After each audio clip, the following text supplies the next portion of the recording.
I know it hurts, Sarah said softly, her voice steady despite the rage building in her chest. This was the third time in 2 months. Third time Emma had shown up after hours, claiming she'd walked into a door, fallen downstairs, slipped in the shower. But I need you to hold still while I document this. Emma's hand shot up, gripping Sarah's wrist with surprising strength.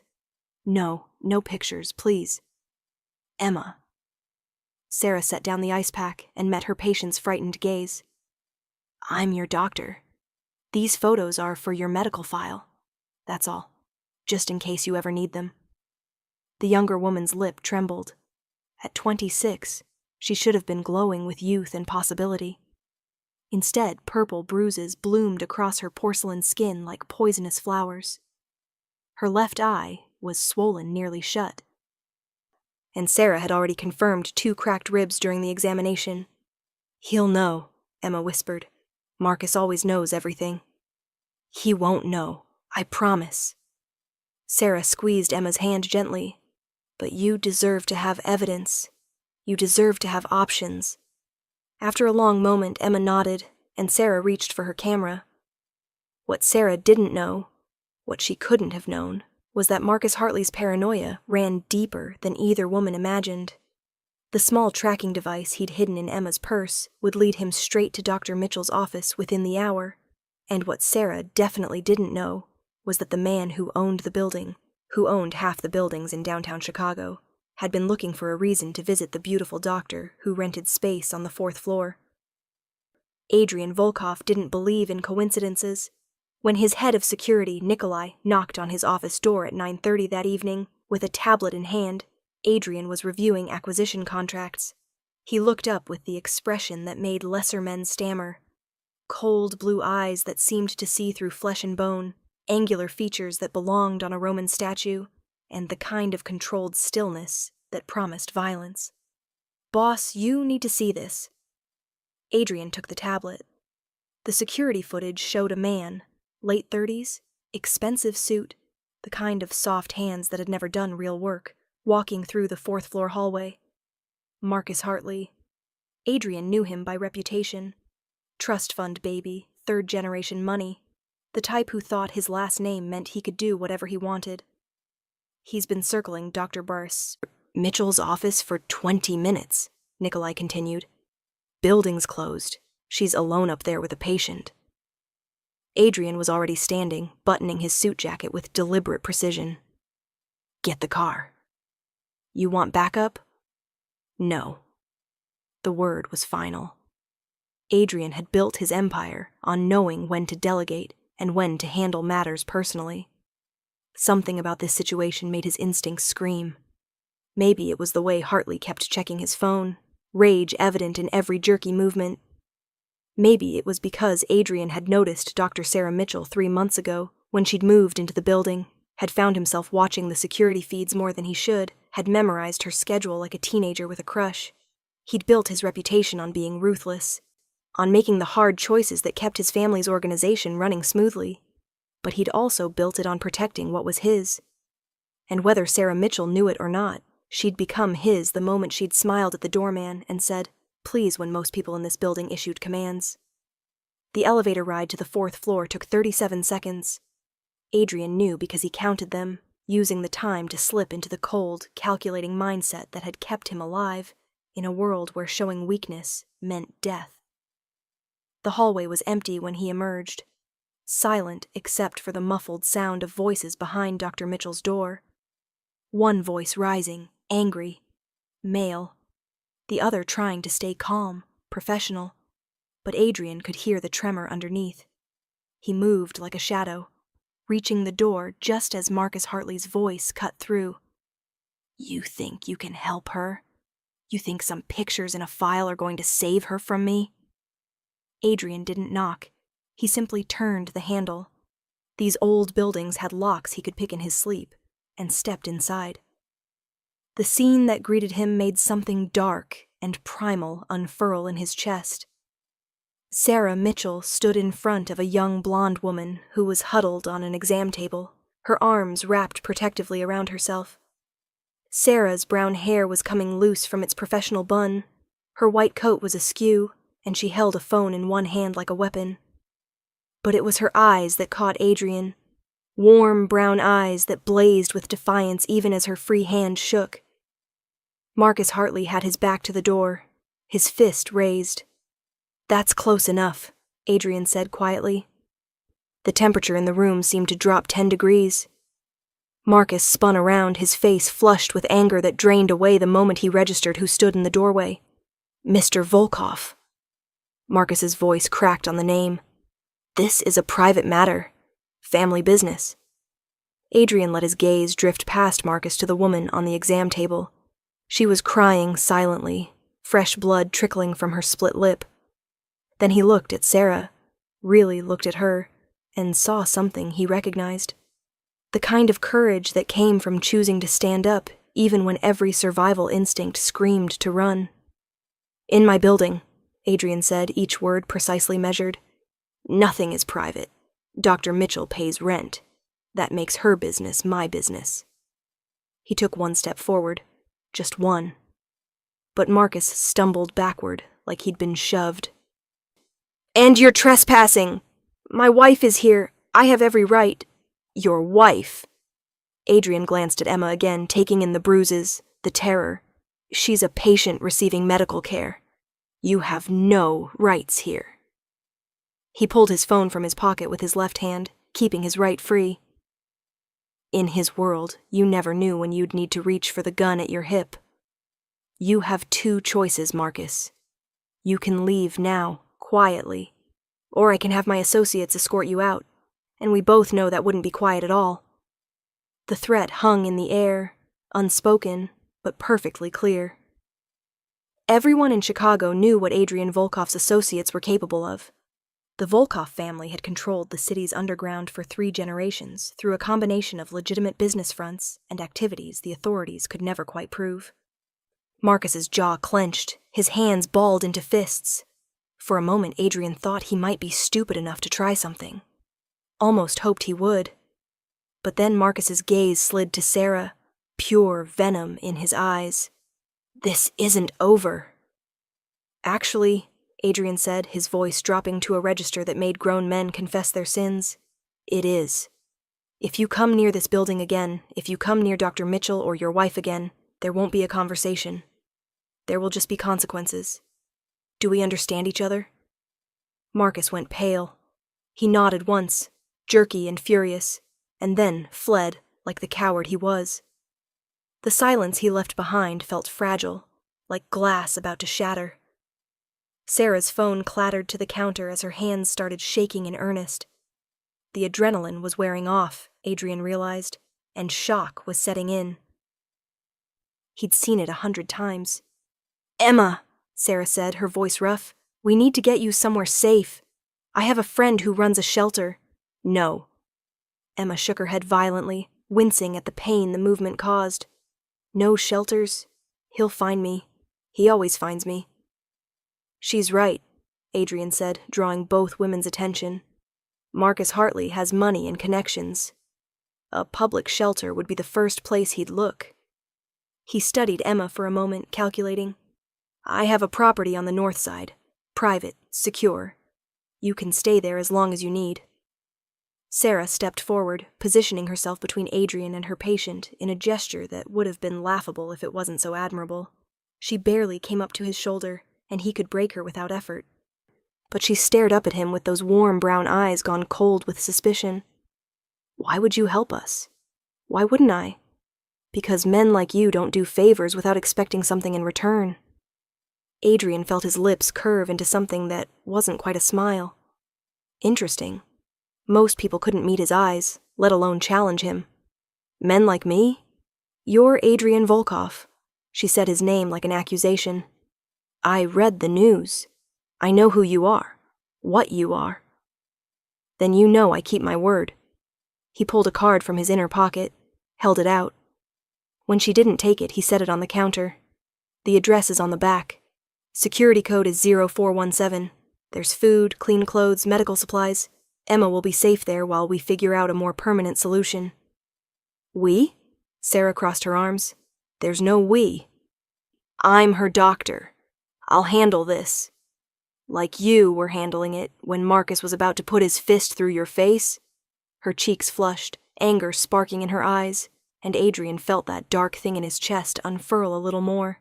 She was magnificent like this, all righteous fury and protective instinct. I had it under control. With your phone? He raised an eyebrow. Were you going to call the police? The same police department that has 3 of Marcus Hartley's fraternity brothers on the force? The same police who've filed 7 domestic disturbance reports at his address and never made a single arrest? Sarah's jaw clenched. She knew he was right. They both did. Dr. Mitchell? Emma said quietly from the exam table. Both of them turned. Please, I'll go to Mr. Volkoff's property, just for tonight. Just until we figure something else out. Sarah looked torn, her gaze moving between Emma's bruised face and Adrian's carefully neutral expression. He could see her mind working, weighing options, calculating risks. She was smart. Too smart to trust him, but also too smart to turn down the only real protection Emma had right now. Fine, she said finally, but I'm coming too. I want to make sure she's settled and that place is actually what you say it is. Adrian inclined his head. Nikolai will drive you both. I have some business to attend to first. What kind of business? The kind that ensures Marcus Hartley understands exactly how serious I was about consequences. Something flickered in Sarah's eyes. Not quite approval, but not condemnation either. Understanding, maybe? A recognition that in this world, sometimes safety required the threat of violence.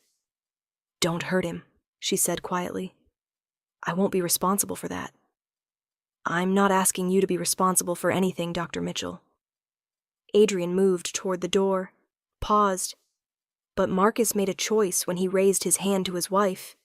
He made another choice when he came to your office and threatened you both. All I'm doing is explaining the natural consequences of those choices. He left before she could argue, pulling out his phone as he walked down the hallway. Nikolai answered on the first ring. Boss? Dr. Mitchell and Emma Hartley are going to the Riverside property.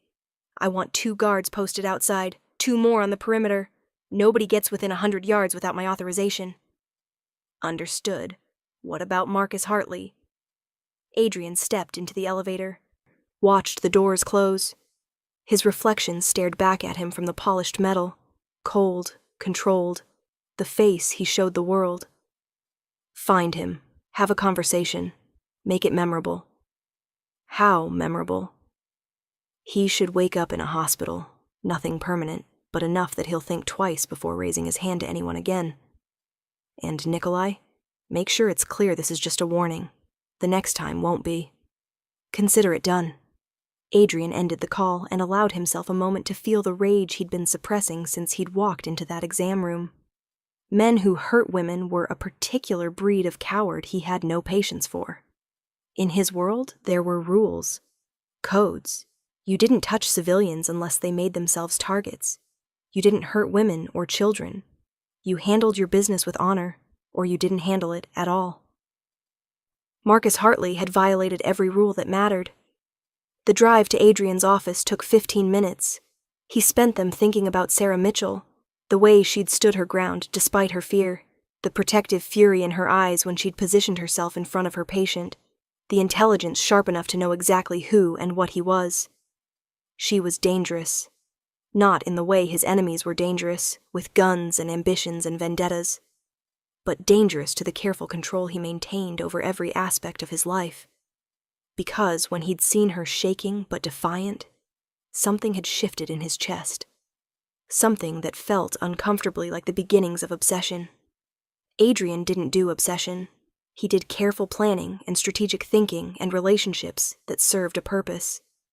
But when he closed his eyes, he saw Sarah Mitchell's face, heard her voice challenging him, felt the pull of her courage like gravity. This was going to be a problem. By the time Nikolai texted to confirm that Sarah and Emma were safely at the Riverside property, Adrian had already pulled Marcus Hartley's complete financial history. 3 trust funds, 7 bank accounts, 5 credit cards maxed out on gambling debts Marcus thought he'd hidden from his family. Interesting.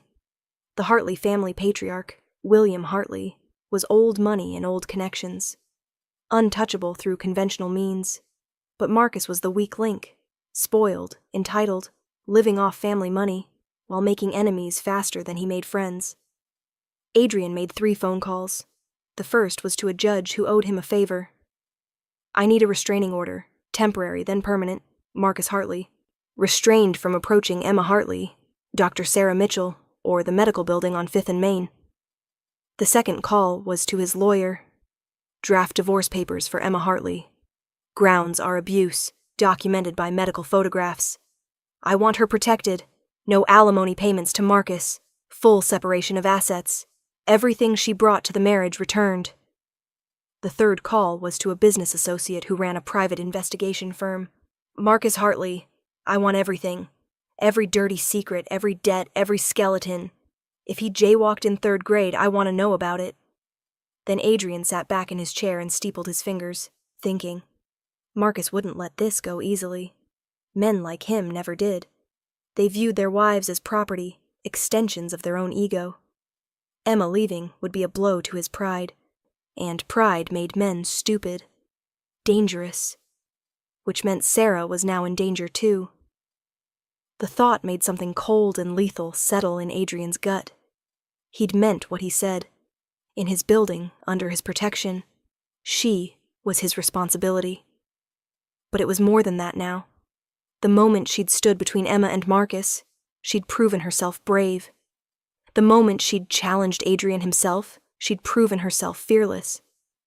And Adrian Volkov protected what was his. His phone buzzed, a text from Nikolai. Package delivered. He'll remember. Good. Another text, this one from an unknown number. "This is Dr. Mitchell. Emma is settled. Your property is secure. Thank you for your help. We'll be gone in the morning." Adrian read the message 3 times, analyzing the carefully professional tone. The way she'd said, "we'll be gone," like she couldn't wait to be out from under his roof. He typed back, "You'll stay as long as necessary. Marcus won't give up this easily." The response came faster this time. "That's not your problem." "You became my problem when you walked into my building, Dr. Mitchell. Everything in it is mine to protect." A long pause. Then, "I'm not a possession." Adrian smiled, a real smile this time, the kind that rarely touched his face. "No, you're much more interesting than that." No response. He waited 5 minutes, then 10, but his phone stayed silent. Finally, he pocketed it and returned to his work, though his concentration was shot. Sarah Mitchell had gotten under his skin in less than an hour. He should have found it irritating. Instead, he found it exhilarating. The next morning, Adrian arrived at the Riverside property at 7 a.m. with coffee and breakfast from Sarah's favorite cafe. He knew it was her favorite because he'd made it his business to know everything about her over the past 3 months. Where she bought coffee, where she grocery shopped, that she volunteered at a free clinic every Saturday, that she'd moved to Chicago from a small town in Indiana 6 years ago and built her practice from nothing. He knew she was 32, unmarried, no serious relationships in the past 2 years. He knew her parents were dead, and she had a sister in California she called every Sunday. He knew she was brilliant and compassionate, and the kind of stubborn that meant she'd fight for her patients even when it put her in danger. What he didn't know was how to stop thinking about her. The guard at the door, Victor, one of his most trusted men, straightened when Adrian approached. "Boss, they're both still sleeping." Dr. Mitchell took the main bedroom, insisted Mrs. Hartley needed it more, ended up on the couch. Of course she did. Adrian let himself in quietly, moving through the modern open-concept space with practiced silence. The property was one of his favorites, floor-to-ceiling windows overlooking the river, high-end security disguised as upscale amenities, and enough distance from neighbors that privacy was guaranteed. Sarah was curled up on the leather couch, still wearing yesterday's clothes, her dark hair spilled across a throw pillow. She'd kicked off her shoes, but otherwise looked like she'd simply collapsed from exhaustion. There were shadows under her eyes, and even in sleep her expression held a small line of worry between her brows. Adrian set the coffee and food on the kitchen counter and stood there, watching her sleep, feeling like a stalker and not caring enough to stop. She was beautiful in an understated way. Not the flashy beauty that turned heads in clubs, but the kind that revealed itself slowly. Strong features, an expressive mouth, hands that looked capable and gentle at the same time. The kind of beautiful that lasted, that deepened with age and character. He was so absorbed in studying her that he didn't notice when her eyes opened. "How long have you been standing there watching me sleep?"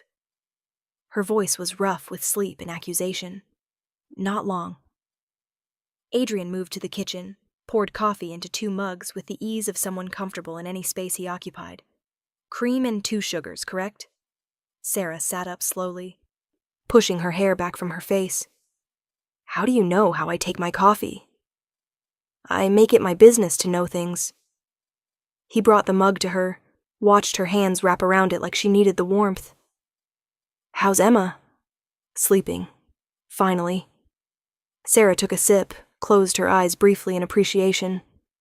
"She woke up twice during the night crying. I gave her something for the pain, but the emotional trauma."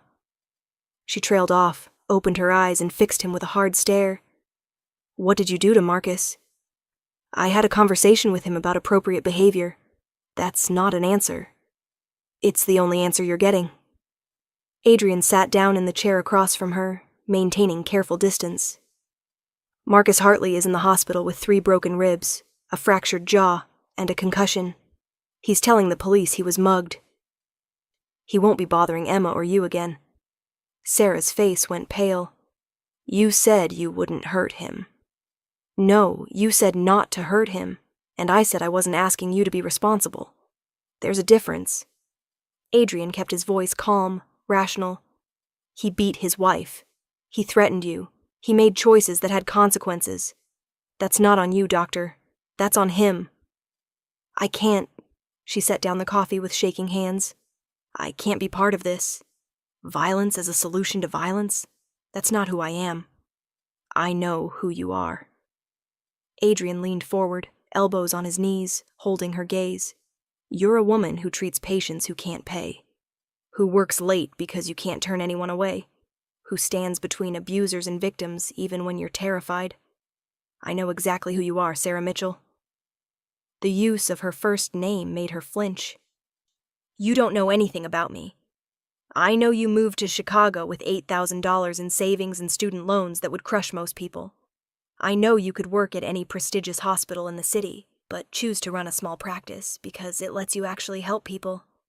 I know your favorite coffee is a vanilla latte, and you volunteer at St. Mary's Clinic every Saturday from 9 to 2. He watched her face go from pale to flushed. "I know that 3 months ago, when you moved into my building, you were the first person who looked me in the eye and smiled like I was just a man, not a monster." Sarah stood abruptly, putting distance between them. "This is insane. You've been watching me, investigating me, protecting you." Adrian rose slowly, keeping his movements controlled so he wouldn't spook her. "Men in my position have enemies, Dr. Mitchell. I protect what's mine. And whether you want to admit it or not, you became mine the moment you signed that lease. I'm not yours. I'm not anyone's. Then why haven't you left?" He moved closer, watching her pulse jump at her throat. "Why did you stay here last night when you could have taken Emma to a shelter? Why did you text me instead of the police?" "Because," she stopped, seemed to be searching for words. "Because I knew you could actually protect her. Because the system fails women like Emma every day, and I needed something more than empty promises and paperwork." "Exactly." Adrian stopped an arm's length away, close enough to see the gold flecks in her brown eyes. "You needed someone who operates outside the system. Someone who doesn't follow rules that were designed to let men like Marcus thrive. You needed me. That doesn't mean I belong to you." "No," he agreed quietly. "It means I belong to you." The words hung between them, heavy with implication. Sarah's eyes widened, her lips parting in surprise. "What?" Adrian reached up slowly, giving her time to move away, and brushed a strand of hair from her face. She trembled, but didn't retreat. The moment I saw you on those security cameras, standing up to Marcus despite your fear, I knew. The moment I walked into that exam room and saw you protecting Emma like a lioness, protecting her cub, I knew. You got into my head, Sarah. Into my chest. And I don't let anyone in. This is crazy. But her voice was whisper soft, and she swayed toward him like a flower toward sunlight. You don't even know me. I know enough. I know you're brave and brilliant and too stubborn for your own good. I know you see people, really see them, not just what you can get from them. I know that when you smile at the security guards and ask about their families, you actually listen to the answers. His thumb traced her cheekbone, feather light. I know you're everything I never let myself want, because wanting anything is weakness in my world. Then don't want me. Sarah's hand came up, wrapped around his wrist, but she didn't push him away. I can't be part of your world, Adrian. I save lives. I can't be connected to whatever it is you do. What I do is protect my family, my business, and now you. Everything else is just survival in a world where showing weakness gets you killed. He turned his hand in her grip, threaded their fingers together. I won't apologize for that. I won't apologize for making sure Marcus understands he can never touch Emma or you again. And I won't apologize for wanting you so badly I can barely think straight. Sarah was trembling now, her breath coming faster. This is happening too fast. 24 hours ago, I didn't even know you existed. 24 hours ago, I was half convinced you were a hallucination I'd created from watching too much security footage. Adrian smiled, the expression foreign on his usually stern face. But you're real, and you're here, and I'm asking you to give me a chance to prove I'm more than the monster you think I am. I don't think you're a monster. The admission seemed to surprise her as much as it surprised him. I think you're dangerous. I think you live in a world I don't understand. But when you walked into that exam room last night, the first thing I felt was relief. Safe. You made me feel safe, and I haven't felt that in a very long time. Then trust that feeling. He brought their joined hands to his chest, let her feel his heartbeat. Trust me to keep you safe. Keep Emma safe. Let me do what I'm good at. And what am I supposed to do? Just accept that you've decided I'm yours? No. Adrian's smile widened. You're supposed to argue with me, challenge me, drive me absolutely insane with your stubborn refusal to back down from anything. You're supposed to be exactly who you are while I do everything in my power to convince you that being mine isn't a cage, it's a partnership. Before Sarah could respond, a door opened down the hall. Emma emerged, wearing borrowed clothes that were too big, her face a collage of purple and yellow bruises in the morning light. She froze when she saw them standing so close together. I'm sorry, I didn't mean to interrupt. You're not interrupting. Sarah pulled away from Adrian, creating professional distance even as her hand lingered in his for a heartbeat longer than necessary. How are you feeling? Sore. Scared. Emma wrapped her arms around herself. Is it true? Did Marcus end up in the hospital? Adrian answered before Sarah could. Yes. He won't be bothering you again. You don't know that. You don't know him like I do. He'll... Emma. Adrian's voice gentled in a way few people ever heard. I've dealt with men like Marcus my entire life. Men who think power comes from making others afraid. He's a coward who picks on people he thinks can't fight back. Now he knows you can. That you have people who will fight for you. That changes everything. Emma's eyes filled with tears. Why are you doing this? You don't even know me. Because Dr. Mitchell cares about you. That's enough. Sarah made a soft sound, something between a laugh and a sob. When Adrian glanced at her, her eyes were suspiciously bright. I need to examine Emma's injuries in proper light, Sarah said, her doctor voice firmly in place. Make sure nothing was missed last night. The master bathroom has excellent lighting. Take your time. Adrian moved toward the door, paused. I'm having breakfast delivered in an hour. Is there anything either of you don't eat? We can't stay here, Sarah protested. Emma needs somewhere safe while we sort out the legal situation. Divorce papers are being drafted. A restraining order will be filed today. But that takes time, and in the meantime, she's vulnerable. Adrian looked at Emma. You're welcome to stay as long as you need. No expectations, no obligations. Just safety. Emma looked at Sarah, who looked at Adrian with an expression he couldn't quite read. Thank you, Emma whispered finally. I don't know how to repay. You don't repay kindness, Adrian interrupted gently. You pass it forward when you're able. That's how it works. He left before the emotion in the room could overwhelm his carefully maintained control. Before he did something stupid like pull Sarah into his arms and kiss her until she stopped thinking about all the reasons this was a bad idea. Outside, Nikolai waited by the car, tablet in hand. Marcus Hartley made bail 2 hours ago. His father paid it. Expected, Adrian climbed into the back seat. What about the restraining order? Judge says he'll have it ready by noon. The photographs Dr. Mitchell took are compelling evidence. Good. And the investigation? Nikolai's expression darkened. You're going to want to see this. He handed over the tablet. Adrian scrolled through the report, his jaw tightening with each revelation. Marcus Hartley wasn't just an abuser. He was drowning in debt. Gambling debts to some very dangerous people. People who made Adrian's organization look like Sunday school. He owes the Kozlov family $300,000, Adrian said flatly, due in 2 weeks. Word is, if he doesn't pay, they're coming for collateral.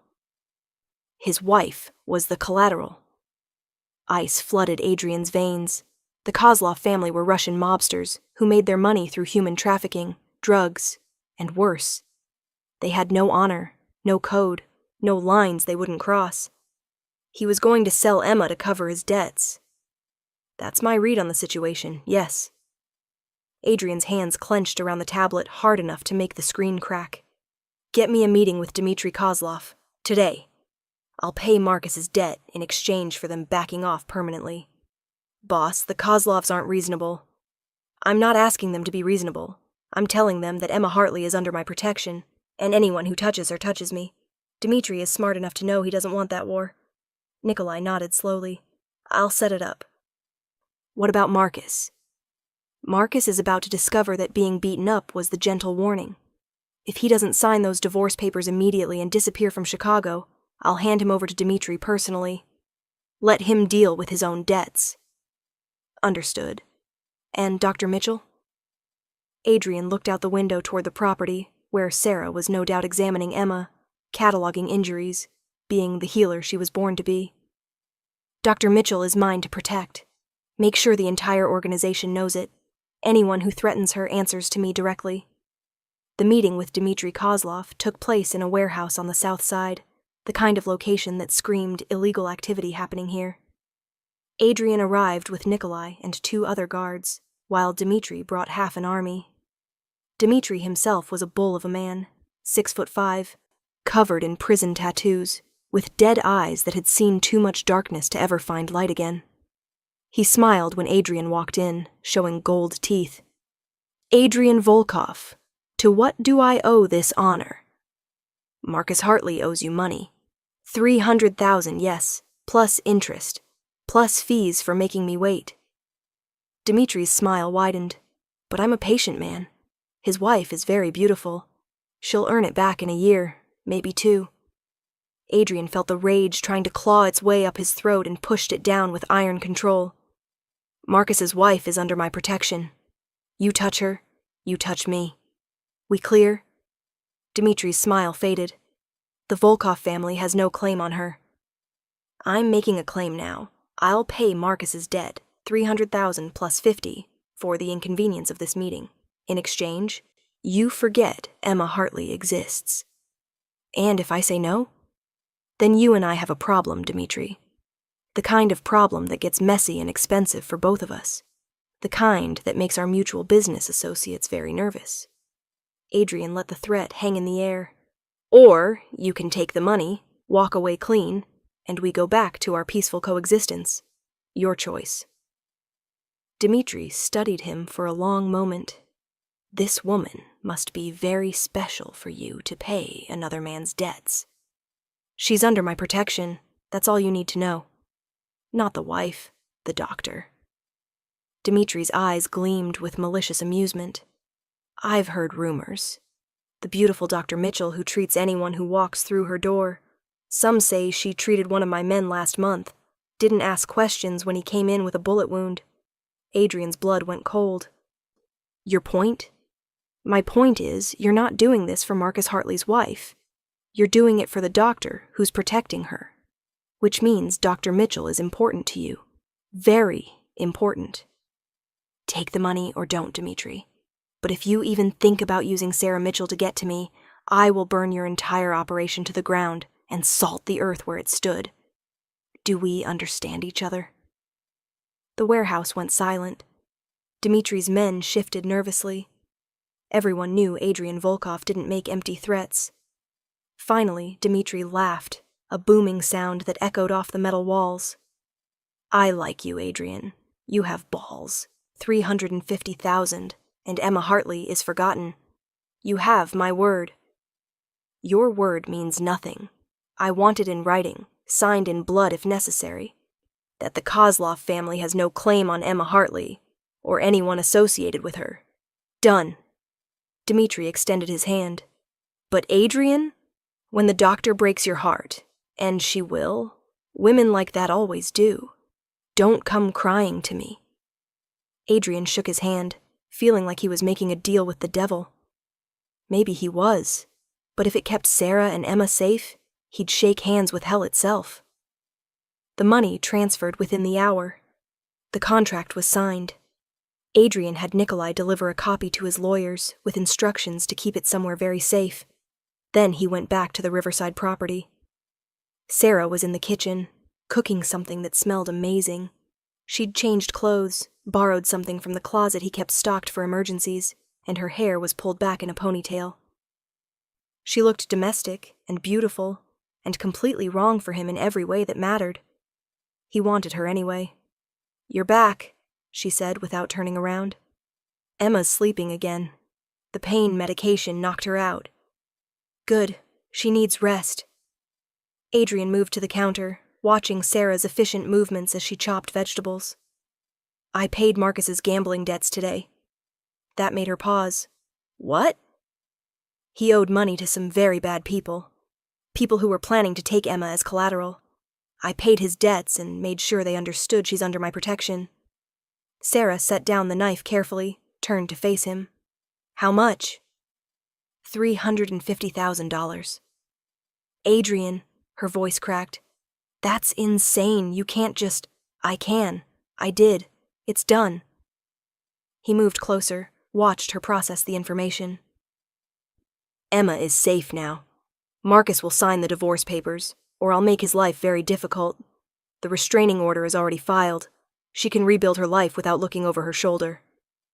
Because of you. Because you cared enough to take photographs, to offer her safety, to stand up to Marcus even when you were terrified. I just removed the obstacles." Sarah's eyes filled with tears. "I don't know what to say." "Say you'll have dinner with me. Tonight. Just the two of us." "Adrian. One dinner, Sarah. Let me take you somewhere nice. Somewhere we can talk without hospitals and violence and unconscious patients. Let me show you I'm more than the man who breaks bones and pays off mobsters." She studied his face for a long moment, and he let her look. Let her see past the cold exterior to the man underneath who was terrified she'd say no. "One dinner," she agreed finally. "But I'm not promising anything beyond that. I'm not asking for promises. Just a chance." That night, Adrian took Sarah to the best restaurant in Chicago, the kind of place where reservations took months and the waitstaff treated every guest like royalty. He'd bought out the entire restaurant, giving them privacy and ensuring no one would overhear their conversation. Sarah wore a dress she'd insisted on going home to get. Simple, black, elegant, professional. She looked beautiful and nervous and determined all at once. "You bought out the whole restaurant. she said as they were seated at a table overlooking the city lights. I wanted privacy. This is excessive. I'm an excessive man when it comes to things I care about. Adrian signaled the waiter, ordered wine he knew she'd like because he'd made it his business to know. Tell me about yourself, Sarah Mitchell. The real story, not the one I could piece together from investigation reports. She laughed, a genuine sound that made his chest warm. That's a terrible pickup line. I've never needed pickup lines before. Let me guess, you just look at women and they fall at your feet? Usually I don't look at women at all. I don't have time for distractions. He leaned forward. And then you moved into my building and became the most distracting thing in my entire life. Sarah blushed, took a sip of wine to cover it. I grew up in a small town in Indiana. My parents died in a car accident when I was 23, right before I started medical school. My sister helped me pay for it. She married rich, though she'd kill me for saying it like that. I moved to Chicago because I wanted to make a difference, help people who couldn't help themselves. Why Chicago specifically? Because it's big enough to get lost in, but small enough to matter. Because it needed doctors willing to work in underserved communities. Because I wanted to prove I could make it somewhere that didn't know my family or my history. She met his eyes. Why did you take over your family business instead of doing something legitimate? Who says it's not legitimate? At her look, he smiled. My father built an empire on both sides of the law. When he died, I inherited an organization that provided for hundreds of families, created jobs, protected neighborhoods the police had abandoned. Could I have walked away? Started fresh? Maybe, but that would have meant abandoning everyone who depended on us. I'm many things, Sarah, but I'm not a man who abandons his responsibilities. Even if those responsibilities involve violence, especially then. In my world, strength is the only language some people understand. You use it to protect those who can't protect themselves, to maintain order, to ensure the people who work for you can feed their families without fear. He reached across the table, took her hand. I know that's not your world. I know you save lives while I sometimes have to take them, but we're not as different as you think. How do you figure that? You stand between patience and death. I stand between my people and chaos. We both sacrifice pieces of ourselves to protect others. We both operate in worlds where one mistake can mean catastrophe. We both care too much to walk away when things get hard. Sarah was quiet for a long moment, her hand warm in his. You're very good at this. At what? Making darkness sound like light. Making violence sound noble. I'm not trying to make it sound like anything. I'm showing you the truth. My world is dark, Sarah. I won't lie about that. But there's light, too. Families protected, neighborhoods safe, justice served when the system fails. I can give you that light without asking you to live in my darkness. How? By being your shield. By handling the ugly parts so you never have to. By making sure that when you go to sleep at night, you never have to wonder if you're safe, if Emma's safe, if anyone who matters to you is at risk. His thumb traced circles on her palm. Let me be the monster so you can stay the angel. I'm not an angel. To me you are. To Emma you are. To every patient who walks through your door and gets treated with dignity and compassion, you're an angel. Adrian brought her hand to his lips, pressed a kiss to her knuckles. Let me worship you the way you deserve. Sarah's breath caught. You're dangerous. Only to people who threaten what's mine. I'm not yours. Not yet. But you will be. He said it with absolute certainty, watching her pupils dilate. You'll fight it because you're stubborn and smart, and you know getting involved with me is complicated, but eventually you'll realize that complicated doesn't mean wrong, that protection doesn't mean possession. That being mine means being cherished, protected, loved with an intensity most people never experience. Loved? Sarah's voice was barely a whisper. I'm falling in love with you, Sarah Mitchell. Have been since the day you moved into my building. Maybe before, if I'm honest. Maybe from the moment I saw your rental application and your photo and something in my chest said, her. Adrian stood, moved to her side of the table, knelt beside her chair in a gesture that made her gasp. I know it's fast. I know it's insane. I know a smart woman like you should run screaming, but I'm asking you to be brave one more time. Be brave enough to let someone protect you for once. Be brave enough to accept that you deserve to be cherished. Tears streamed down Sarah's face. What if I break your heart? Then I'll die a happy man knowing I got to love you while I could. Sarah cupped his face in her hands, her touch gentle and reverent. You're absolutely insane. Probably. Is that a yes? It's a I want to try. It's a this terrifies me but I can't walk away. It's a if you hurt me, I'll make you regret it. Adrian smiled, turned his head to kiss her palm. I can work with that. He stood, pulling her up with him, and kissed her for the first time. Gentle at first, testing, learning the shape of her mouth. Then deeper when she made a soft sound and pressed closer, her hands fisting in his suit jacket. She tasted like wine and hope, and everything he'd never let himself want. When they finally broke apart, both breathing hard, Sarah laughed shakily. We're doing this? Really doing this?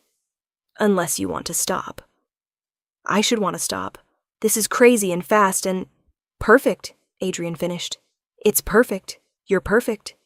And I'm going to spend every day proving I deserve you. 3 months later, Emma's divorce was finalized.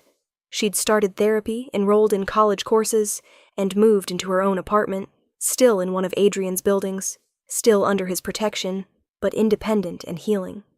She'd thanked Sarah with tears in her eyes, and Sarah had just hugged her and told her to pay it forward. Marcus had disappeared from Chicago entirely. Rumor said he'd moved to Florida, got a job selling insurance, and married someone who kept him on a very short leash. Adrian had made sure every organization in the city knew Marcus was unwelcome. And the Hartley family patriarch had quietly disowned him. The restraining order remained in place, just in case. Sarah had moved into the Riverside property with Adrian 6 weeks into their relationship, after he'd proposed, and she'd said yes with laughter and tears and a kiss that had nearly brought him to his knees. She kept her practice, still treated patients who couldn't pay, still volunteered at St. Mary's every Saturday. But now she came home to Adrian, to safety and love and the kind of partnership she'd never thought she could have. You know this is insane, she said one evening as they sat on the balcony watching the sunset over the river. She wore his ring on her finger, a simple platinum band with a diamond that caught the light. 6 months ago, I didn't even know you existed. Now I'm planning a wedding. Small wedding, Adrian reminded her, pressing a kiss to her temple. Just family and close friends. No big spectacle. Your idea of small is 100 people. Compromise, 75. Sarah laughed, the sound still surprising him with its ability to warm his chest. How did this happen? You took photographs of a patient's injuries. I walked into an exam room and saw a woman brave enough to stand against the world. Adrian pulled her closer. The rest was inevitable. Nothing is inevitable. This was. You were. He turned her face to his, studied the features he'd memorized, the eyes that saw past his darkness to the man underneath. I love you, Dr. Sarah Volkoff-to-be. I love you too, Adrian Volkoff. She kissed him softly. My dangerous, overprotective, excessive man who bought out an entire restaurant for our first date. And paid off mob debts for your patient. And threatened police officers. And proposed after 6 weeks. And somehow convinced me that all of that was romantic instead of terrifying. Adrian smiled against her lips. I'm very persuasive. You're very lucky I'm insane enough to love you anyway. No, he said seriously, pulling back to meet her eyes. I'm lucky you're brave enough to let me love you, to trust me with your heart, even though every logical part of your brain said to run. That's not insane, Sarah. That's courage. That's faith. That's everything I never thought I'd deserve. Sarah's eyes filled with tears, happy ones this time. We're going to be okay, aren't we? Better than okay. We're going to be extraordinary. Adrian stood, pulled her up with him. Dance with me? There's no music. There's always music when I'm with you. So they danced on the balcony as the sun set over Chicago. A doctor and a mobster, an angel and a monster. Two people who should never have worked but fit together like they'd been made for each other. And in Adrian's world, where he controlled everything, where he planned every move and calculated every risk, Sarah Mitchell was the one thing he'd never seen coming. She was his greatest vulnerability, his most precious treasure, his heart walking around outside his body, and he'd burn the whole city down before he let anything happen to her. But Sarah didn't need him to burn cities. She just needed him to love her, protect her, stand beside her as she saved the world one patient at a time. So that's exactly what he did. Because in the end, the photographs that Dr. Sarah Mitchell took weren't just evidence of abuse. They were the beginning of something neither she nor Adrian could have predicted. They were the spark that brought together two people from different worlds. Two souls that recognized each other despite all logic and reason. They were proof that sometimes the most unexpected moments change everything. And sometimes the man who walks through your door in your darkest hour isn't a monster at all. He's just been waiting his whole life to find someone worth being human for.